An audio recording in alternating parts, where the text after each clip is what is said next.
Obviously, I'm pretty disappointed that we're not doing a better job of throwing it in the strike zone late in the ball game. I think our kids did. If you look at it, if it's a game of who's had the most barrel contact today, Mississippi State did.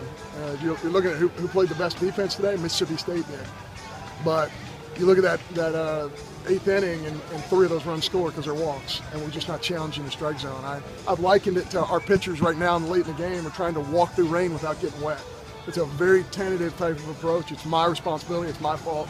We're going to find some guys on our roster who want to pitch in the 8th and 9th inning. We've been very, very, very privileged in the last 4 years to have guys who want the baseball, going all the way back to Caleb Reed and Chad Gerardo and many others. I mean, we've been very privileged in that area, but we've got to find the next version of that because right now we're just not competing in the strike zone. So if you can't do that, if you're going to walk people in the information age and scouting reports, people are just going to take.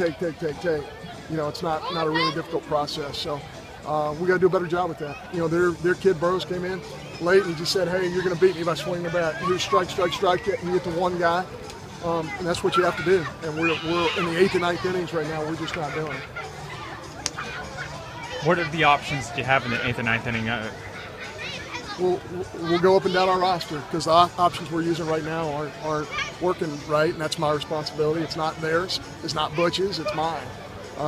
These are the moves that I'm making, and you know, for right now they're not working out very well. So we got to find that guy who can throw it. You know, in this ballpark, if you throw it in the strike zone, you're going to get people out, period. The guy came in today hitting 500 and he didn't get a hit.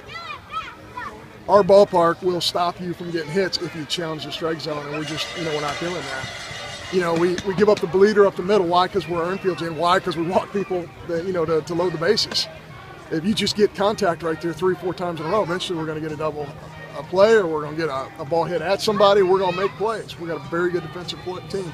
We just can't walk through raindrops and be afraid, to get barrel contact. And that's what's really disappointing about what we got going on.